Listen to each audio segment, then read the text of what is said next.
تمسك بحبل الله واتبع الهدى ولا تك بدعيا لعلك تفلح ورن بكتاب الله والسنن التي أتت عن رسول الله تنجو وتربح. إن الحمد لله نحمده ونستعينه ونستغفره ونعوذ بالله من شرور أنفسنا ومن سيئات أعمالنا. من يهده الله فلا مضل له ومن يضلل فلا هادي له، واشهد أن لا إله إلا الله وحده لا شريك له، واشهد أن محمدا عبده ورسوله صلى الله عليه وسلم.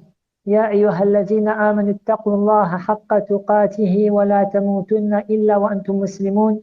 يا أيها الناس اتقوا ربكم الذي خلقكم من نفس واحدة وخلق منها زوجها وبث منهما رجالا كثيرا ونساء، واتقوا الله الذي تساءلون به والأرحام إن الله كان عليكم رقيبا. يا أيها الذين آمنوا اتقوا الله وقولوا قولا سديدا يصلح لكم أعمالكم ويغفر لكم ذنوبكم، ومن يطع الله ورسوله فقد فاز فوزا عظيما. أما بعد، فإن أحسن الحديث كتاب الله، وخير الهدي هدي محمد صلى الله عليه وسلم، وشر الأمور محدثاتها وكل محدثة بدعة وكل بدعة ضلالة. Nous allons donc étudier cet après-midi le tafsir, c'est-à-dire l'exégèse de Surat al-Ma'un, de Surat al-Ma'un avec la lumière de ce qu'a dit Cheikh Abdurrahman al-Sa'di rahimahullah ta'ala, même si je vais ajouter certaines choses qu'a cité Ibn Kathir rahimahullah ta'ala. Donc Surat al-Ma'un, c'est la Surat numéro 107 du Coran, et c'est une sourate qui est mécoise. Et c'est une sourate qui a 7 versets. Donc l'auteur dit: Bismillahir Rahmanir Rahim. Ra'ayta alladhi yukadhibu bid-din, fadhalika alladhi yad'u al-yatim wa la yahuddu ala ta'amil miskin, fawaylun lil musallin alladhina hum 'an salatihim sahun alladhina hum yura'un wa yamna'un al-ma'un. Donc il a cité la sourate dans son intégralité. قال يقول تعالى ذما لمن ترك حقوقه وحقوق عباده. Mais je vais lire le sens de la traduction et ensuite, quand on va étudier, ceci va nous être plus clair. Vois-tu, donc au nom d'Allah, le tout miséricordieux, le très miséricordieux, vois-tu celui qui traite de mensonge la rétribution? C'est bien lui qui repousse l'orphelin et qui n'encourage point à nourrir le pauvre. Malheur donc à ceux qui prient tout en négligeant leurs prières, qui sont pleins d'ostentation et refusent al-ma'un. On va voir qu'est-ce que al-ma'un, incha'Allah. قال الشيخ سعدي يقول تعالى ذما لمن ترك حقوقه وحقوق عباده. Allah Ta'ala dit, en blâmant ceux qui ont délaissé son droit et le droit de ses serviteurs. Donc, on va voir que dans cette sourate-là, Allah Ta'ala a fait le blâme de certaines personnes qui ont, non seulement ils ont négligé le droit d'Allah Ta'ala sur eux, à savoir qu'ils l'adorent correctement, lui seul, et ils ont négligé le droit de certains de ses serviteurs. رأيت الذي يكذب بالدين أي بالبعث والجزاء فلا يؤمنوا بما جاءت به الرسل. Donc, le premier verset, vois-tu celui qui traite de mensonge ad-din. Et ad-din, ce qui est voulu, c'est al-ba'th wal-jaza, c'est-à-dire la résurrection et la rétribution. D'accord? Dana, مثلا تقول القاضي دان فلان, c'est-à-dire le juge, il a rétribué un tel. D'accord? Il a rétribué un tel. فمنه الدين, ce qui est voulu, c'est يوم الدين, ce qui est voulu, c'est le jour de la rétribution, où les gens du bien, ils vont avoir la bonne récompense, et les gens du mal, ils vont être châtiés en fonction de leur action. Si Allah Ta'ala n'a pas décidé de leur faire un miséricorde. Maintenant, Allah ici dit أَرَأَيْتَ الَّذِي يُكَذِّبُ بِالدِّينِ. Et ça, donc, Cheikh Sardi dit ad-din, donc c'est al-ba'th wal jaza, la résurrection et la rétribution.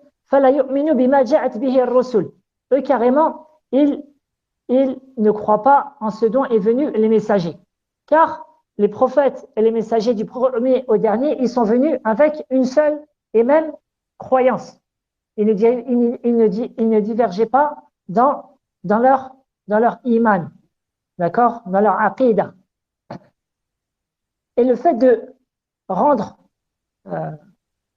c'est-à-dire de traiter de mensonge la résurrection, ça revient à démentir l'ensemble des prophètes et des messagers d'Allah tabaraka wa ta'ala.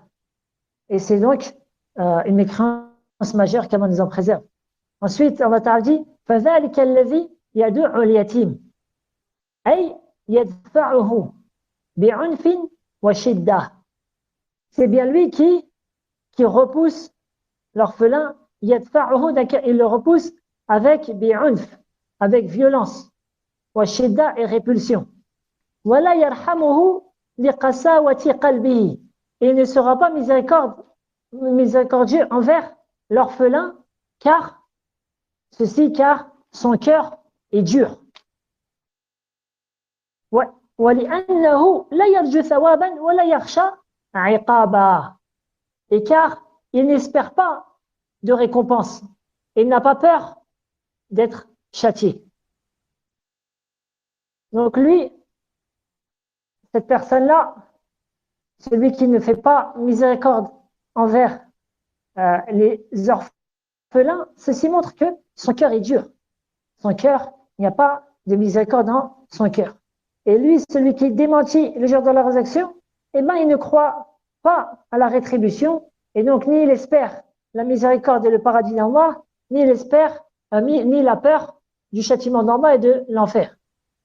Wala yahuddu, c'est-à-dire qu'il n'encourage pas ghayrahu, c'est-à-dire il n'encourage pas autre que lui, ala ta'am al-miskin. Il n'encourage pas à nourrir le pauvre. Cheikh Sa'di dit وَمِنْ بَابِ أَوْلَى أَنَّهُ بِنَفْسِهِ لَا يُطْعِمُ الْمِسْكِينَ. Et a fortiori, lui-même, il ne nourrit pas le pauvre.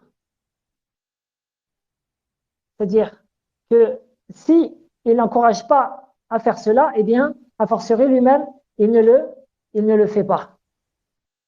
Et ça aussi, encore une fois, ça montre son avarice, que c'est un avare, un radin, et qu'il y a peu de miséricorde dans son cœur.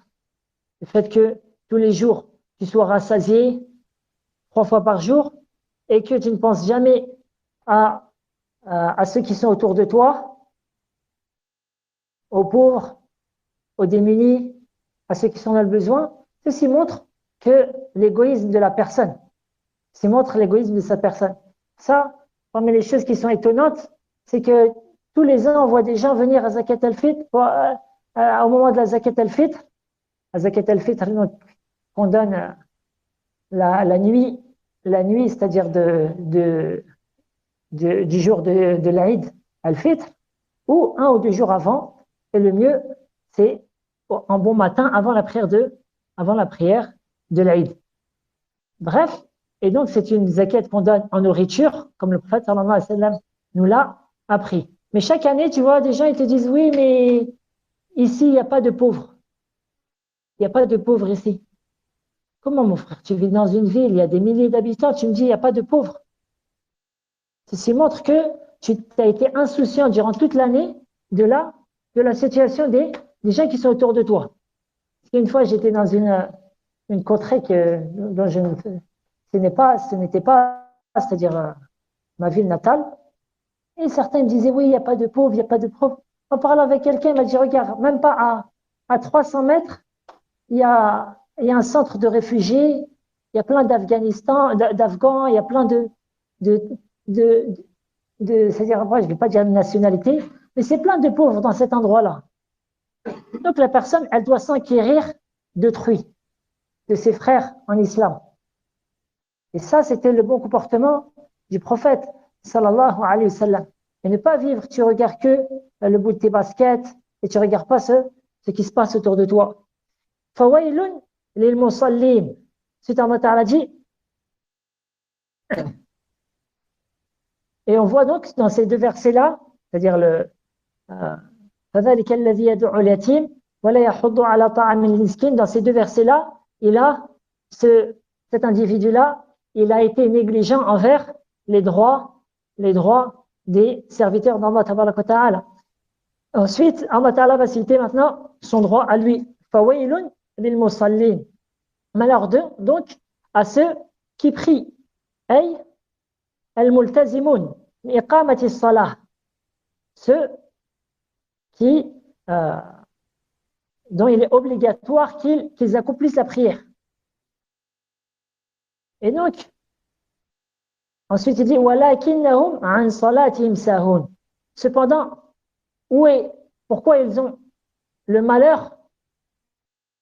Pourquoi ils ont al-wayl, c'est-à-dire qu'il y a le malheur, et shiddatul azab, c'est-à-dire le châtiment douloureux? وَلَكِنَّهُمْ عَنْ صَلَاتِهِمْ سَاهُونَ. Ils sont négligents avec leur prière. Cheikh Saadi dit أي مضيعون لها تاركون لوقتها مفوتون لأركانها. Il dit ils sont négligents avec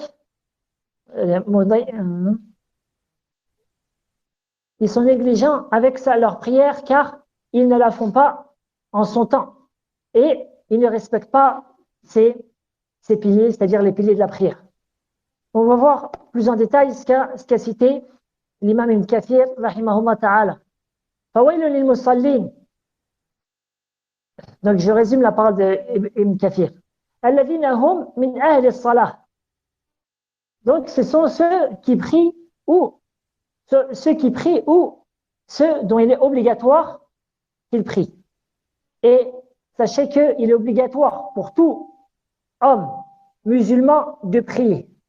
À partir du moment où il devient pubère, jusqu'à sa mort, quoi qu'il lui arrive, c'est qu'il tombe malade, qu'il soit en voyage, qu'il soit résident, qu'il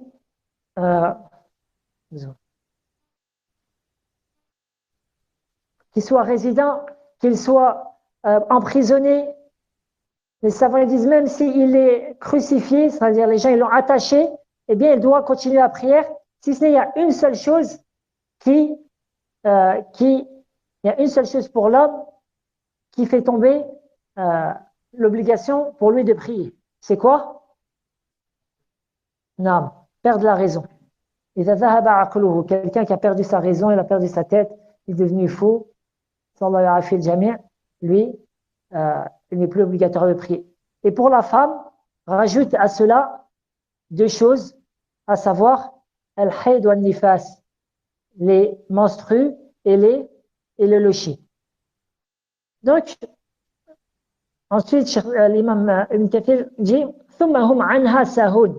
Mais ils en sont négligents. Qu'est-ce que signifie, qu'est-ce qu'Allah Ta'ala veut par négligent ici dans ce verset-là? Il y a plusieurs paroles et toutes sont vraies. إِمَّا عَنْ فِعْلِهَا بِالْكُلِّيَّةِ كما قاله ابن عباس.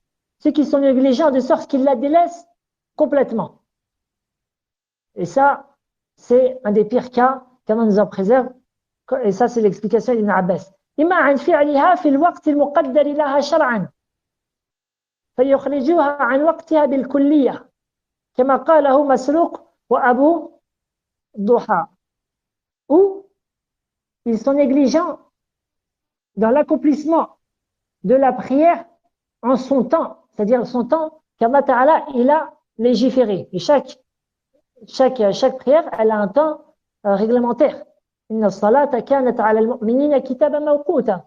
Certes, la prière est pour les croyants dans des temps bien fixés. فَيُخْرِجُهَا عَنْ وَقْتِهَا بِالْكُلِّيَّةِ. Donc, ils la font en dehors de son temps. Ça, c'est la parole de Masruq ou Abu Duha. Par exemple, quelqu'un subh, il va la faire après le shuruq. Al-Maghrib, il va la faire après l'événement de l'Isha. Al-Asr, il va la faire après le coucher du soleil, etc. وإما عن وقتها الأول فيخرجونها إلى آخره دائما أو غالبا, ou il délaisse son premier temps. C'est-à-dire, chaque prière, elle a un temps, un premier temps. Il est rapporté Al-Bukhari Muslim, d'après Ibn Abbas, d'après Abdullah ibn Mas'ud, radiallahu anhu, قال سألت رسول الله صلى الله عليه وسلم ما الأعمال أحب إلى الله. Il a dit, Ibn Mas'ud, j'ai interrogé le prophète sallallahu alayhi wa sallam, quelle est l'œuvre la plus aimée auprès d'Allah?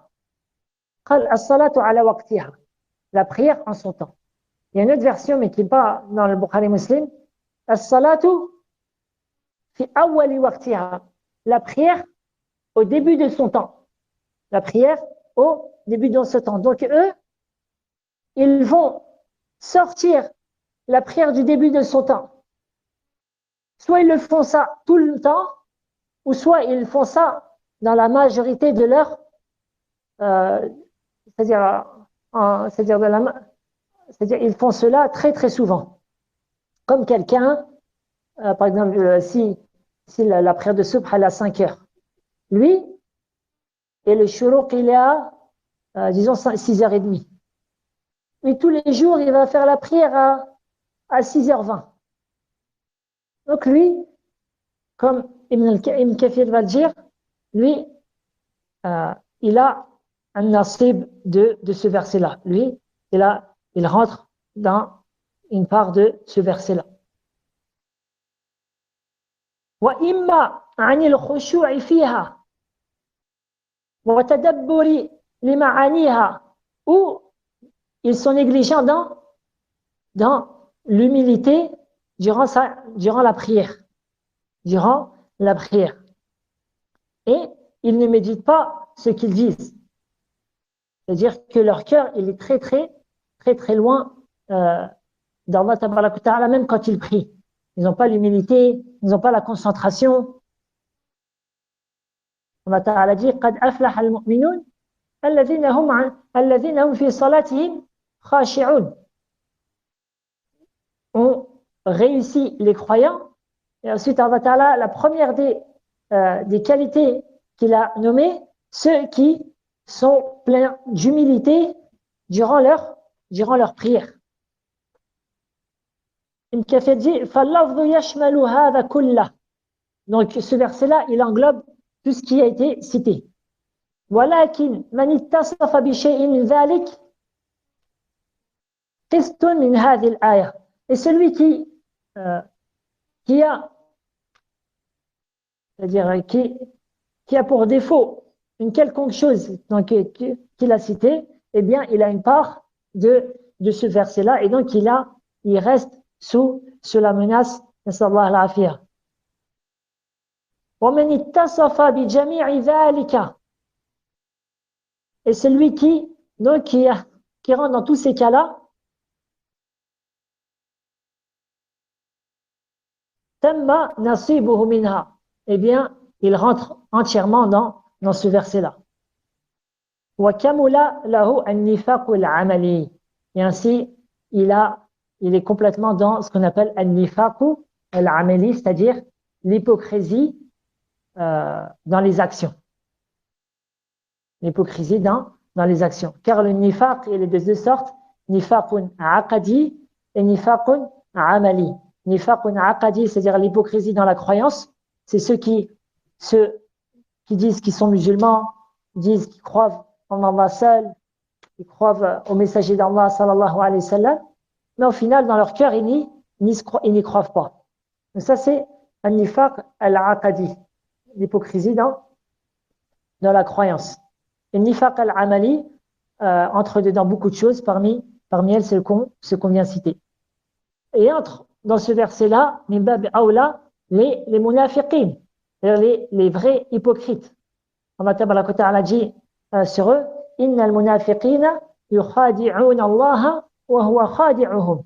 وإذا قاموا إلى الصلاة قاموا كسالى يراءون الناس وَلَا يَذْكُرُونَ اللَّهَ إِلَّا قَلِيلًا. C'est le verset dans Surat An-Nisa, le verset 142. Les hypocrites cherchent à tromper Allah, et c'est lui qui les trompe. Et lorsqu'ils se lèvent pour la prière, ils se lèvent pleins de paresse et par ostentation envers les gens. À peine ils évoquent Allah, c'est-à-dire ils évoquent Allah que très peu. Certains gens de science, ils disent que celui qui, lorsque la prière, elle vient, la prière obligatoire, elle vient, il se lève vers celle-ci plein de paresse, que ce soit pour l'Aïcha, que ce soit pour l'Asr, ou même pour Subh. Et bien, s'il a pris l'habitude à se lever plein de paresse, eh bien, il a lahu sifatun min sifati al-munafiqin. Il a un défaut parmi les défauts des hypocrites. Et ce verset, il est très clair en cela. Donc, lorsque ton réveil est seul, essaie de te lever nishatan, c'est-à-dire plein d'enthousiasme, plein de force, et non pas paresseux, comme si on te sortait d'un magnifique jardin.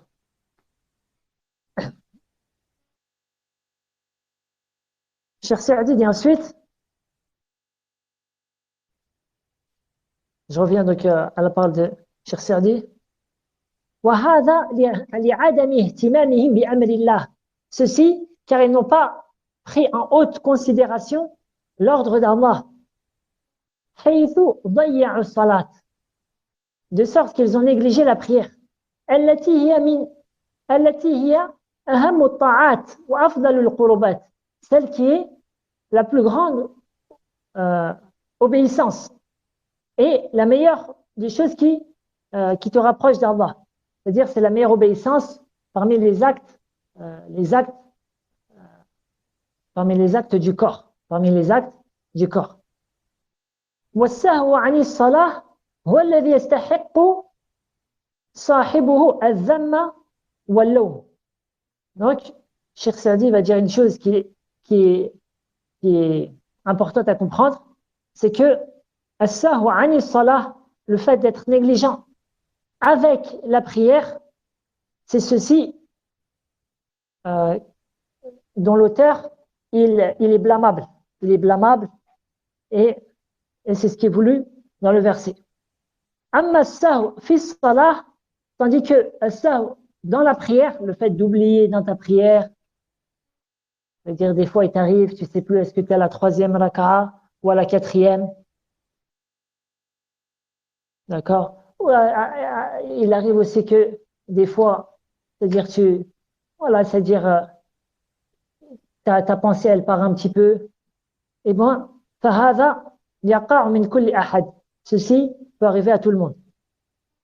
Ensuite, il dit حتى من النبي صلى الله عليه وسلم, même au prophète صلى الله عليه وسلم, ce qui est voulu même au prophète, c'est qu'il lui est arrivé que, par exemple, il a prié salat al-asr en 2 raka'a. Donc c'est quelque chose qui peut arriver à tout le monde. C'est ça qu'il y avait un peu prédécesseur qui disait, c'est Ata ibn Dinar, rahimahullah, alhamdulillah, alladhi qal an salatihim sahun, wa lam yaqul fi salatihim sahun. Il a dit louange à Allah, celui qui a dit, ils sont négligents avec leur prière. Et comme j'ai dit, ils sont négligents avec leur prière, c'est-à-dire ils ne la prient pas en son temps, ou il néglige son temps, ou ses piliers, etc. Mais il n'a pas dit, donc Ata ibn Dinar il n'a pas dit, fi salatihim sahun, dans leur prière, ils sont négligents, ou ils sont, c'est-à-dire, voilà, ils sont négligents dans leur prière. Car, comme j'ai dit, il peut arriver à tout le monde de douter, est-ce que je suis à la 3e raka'a ou à la 4e, quelque chose dont tout à chacun peut être éprouvé par cela. Ou se lever, par exemple, au lieu de faire le tashahhud après la 2e raka'a, pour les prières à 4 raka'a, il se lève et il l'oublie. C'est des choses qui arrivent, alhamdulillah. ولهذا وصف الله هؤلاء بالرياء والقسوة وعدم الرحمة فقال, et c'est ainsi qu'Allah Ta'ala a cité que ces gens-là, ils sont pleins de tentation. Ou al-qaswa, et ils ont, c'est-à-dire une dureté dans leur cœur. Ils ont le cœur dur. Des gens, subhanallah, c'est comme ça. Il n'a plus de miséricorde dans son cœur. Il peut voir, c'est pas, des gens, c'est-à-dire manger, c'est pas manger, manger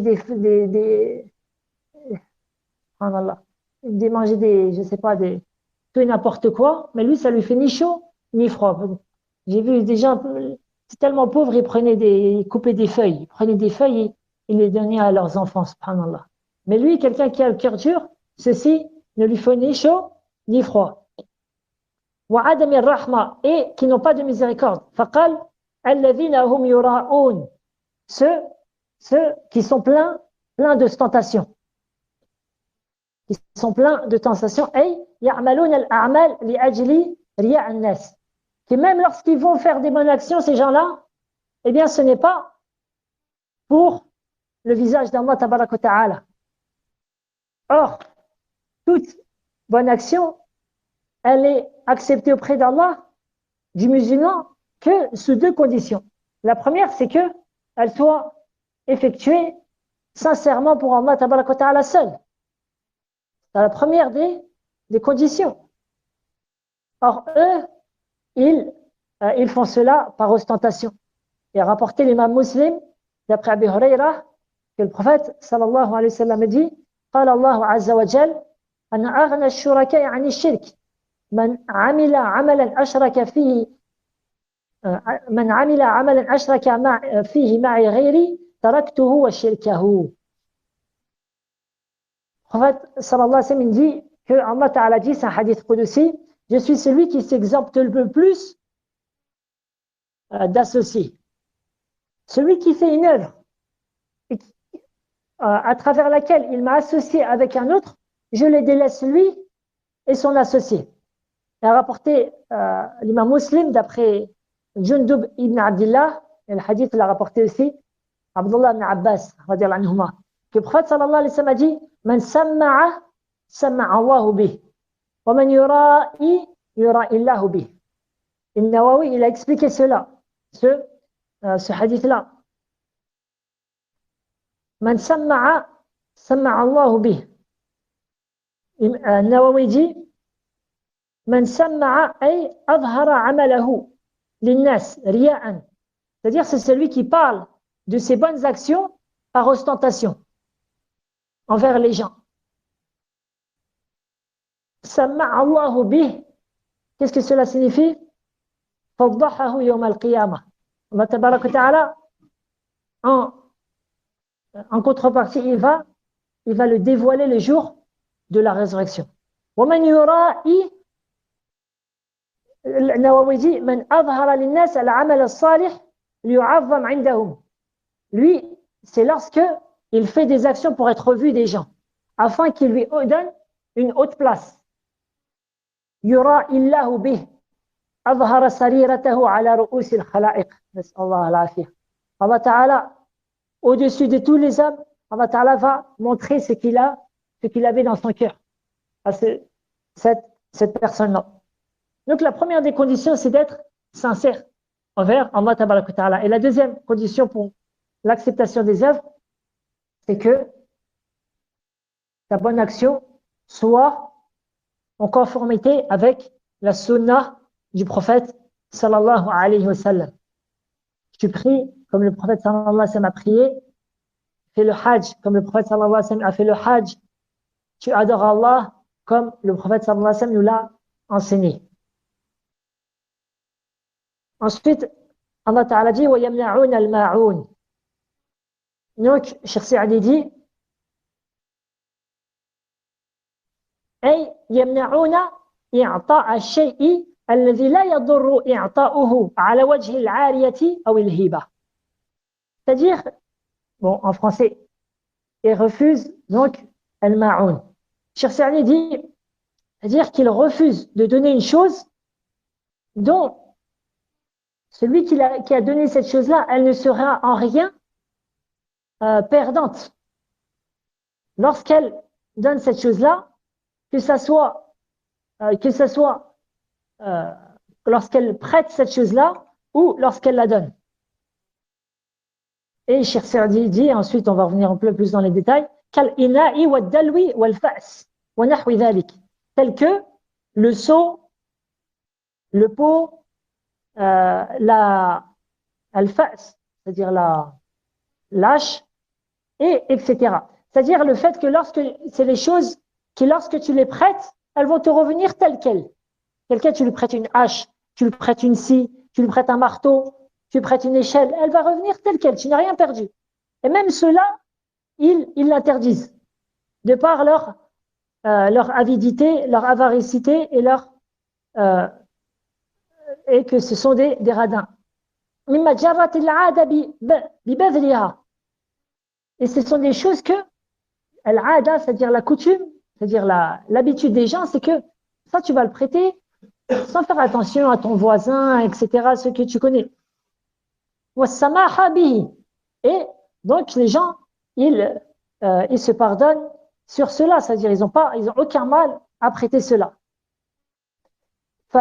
فهؤلاء لشدة حرصهم يمنعون الماعون فكيف بما هو أكثر منه. Donc, ces derniers, ils sont tellement avides qu'ils interdisent même le ma'oun. C'est que, ici, ils ont, bon après je vais revenir, le ma'oun, فكيف بما هو أكثر منه. Alors, que dire de, qu'est-ce que tu attends d'eux sur ce qui est plus important que le ma'oun, tel que donner de l'argent ou donner des choses qui ont une plus grande valeur. On va voir ce que Ibn Kathir dit afin de bien comprendre qu'est-ce que al-ma'oun.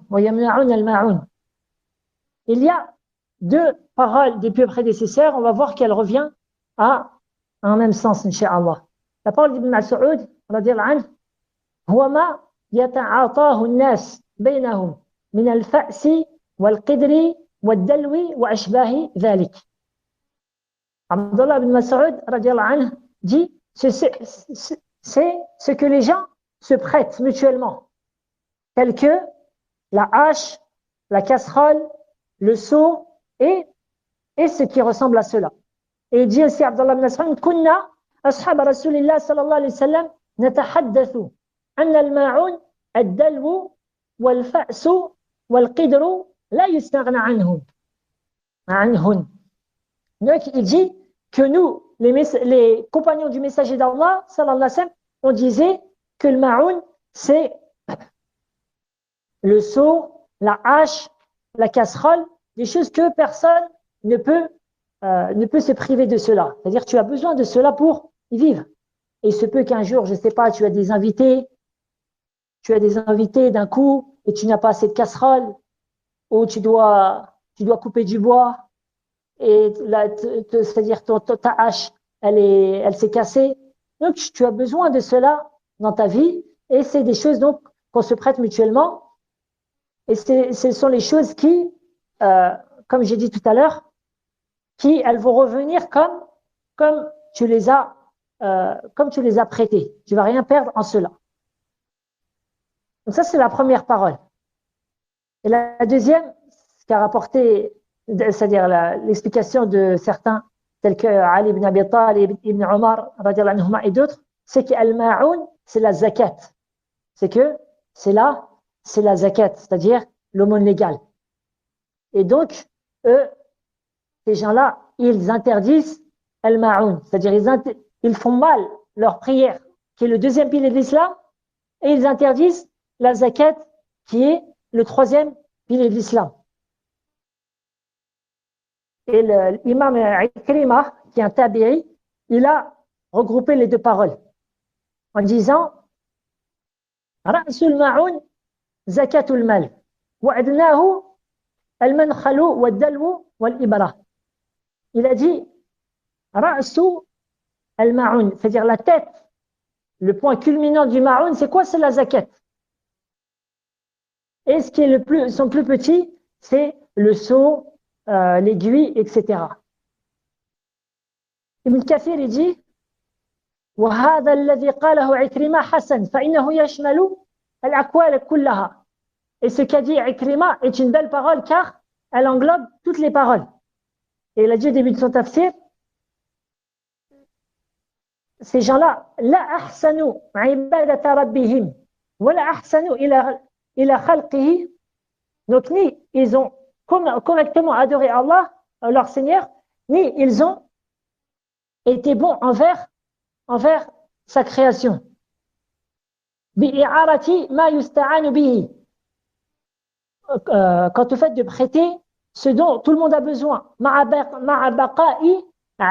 alors que à la base c'est ce qu'on appelle al-ariya en arabe, c'est une chose que tu prêtes et qui va revenir telle qu'elle. C'est-à-dire elle va rester, elle va pas disparaître. Par exemple, on ne dit pas qu'une bougie c'est un ariya. Pourquoi? Parce qu'une bougie, si tu la prêtes, elle va être fondue, c'est terminé. Mais al-ariya, c'est elle, l'échelle, la balance. C'est pour ça que les plus prédécesseurs, certains ils disent c'est la balance, certains ils te disent c'est alpha slash ou le saut, etc. C'est des choses donc qui restent telles quelles.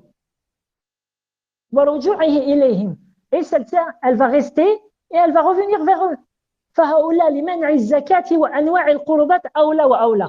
Donc si eux, une petite chose, de rien du tout telle qu'une hache, ils ne veulent pas la prêter, alors qu'elle va revenir telle qu'elle, et bien, a fortiori, c'est sûr qu'ils ne vont pas donner la zakat qui est un 40e de leur bien.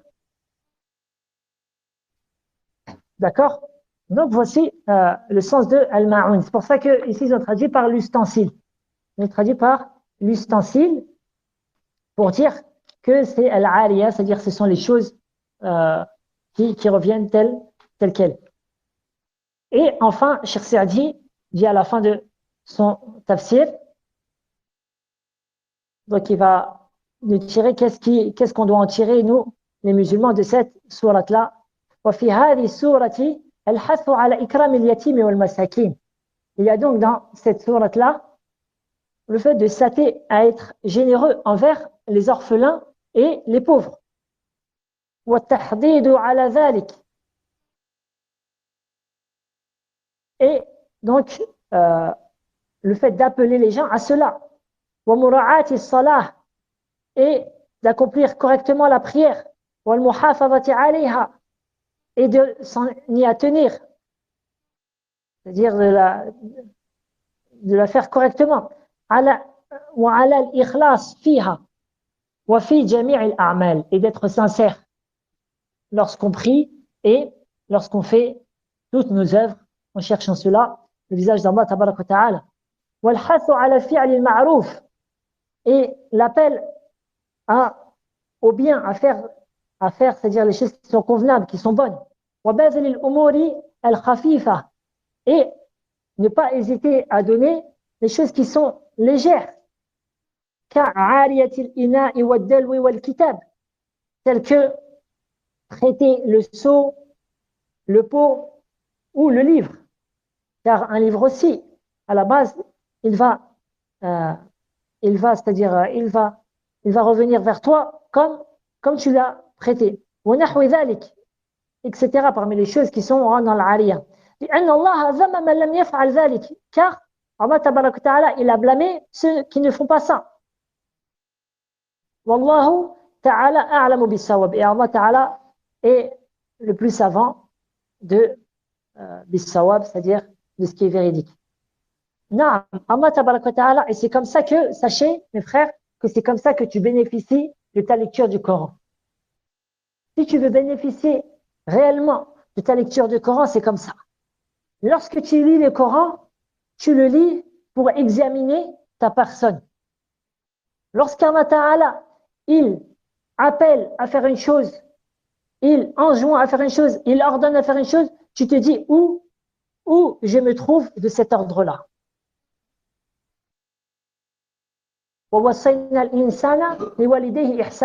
Et nous avons enjoint pour l'homme d'être bon envers ses pères et mères.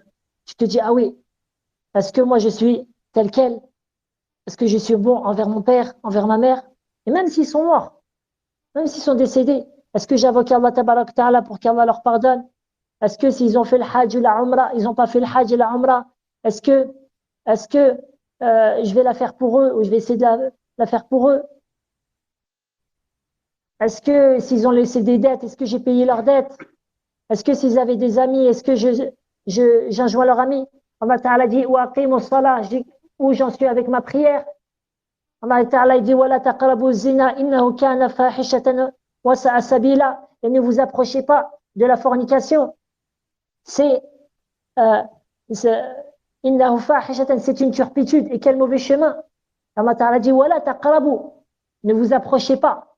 C'est-à-dire tout ce qui approche à la fornication est interdit, tel que le fait de regarder des femmes dénudées, tel que le fait de faire la bise aux femmes, de leur serrer la main, de rester en tête à tête avec une femme, etc. Et c'est ainsi que lorsque tu lis le Coran, tu t'examines. Tu t'examines.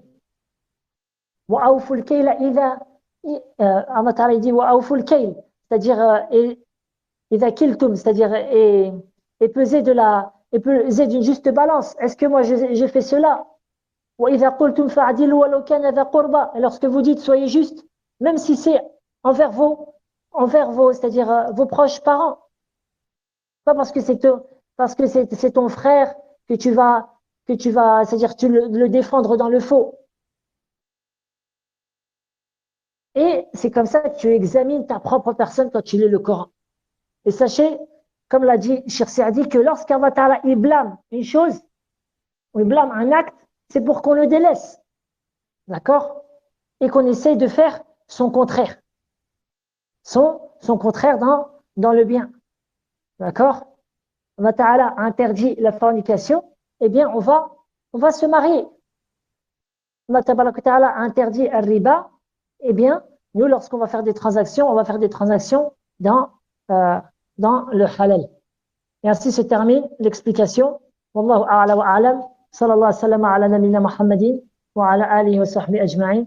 سبحان الله بحمده سبحانك اللهم بحمدك أشهد أن لا إله إلا أنت أستغفرك وأتوب إليك اللهم اقسم لنا من خشيتك ما تحول به بيننا وبين معاصيك من طاعتك ما تبلغنا به جنتك ومن اليقين ما تهون به علينا مصائب الدنيا اللهم متعنا بأسماعنا وبصارنا وقوتنا ما أحييتنا واجعل الوارث منا واجعل ثأرنا على من ظلمنا وانصرنا على من عادانا ولا تجعل مصيبتنا في ديننا ولا تجعل الدنيا أكبر همنا ولا مبلغ علمنا ولا تسلط علينا من لا يرحمنا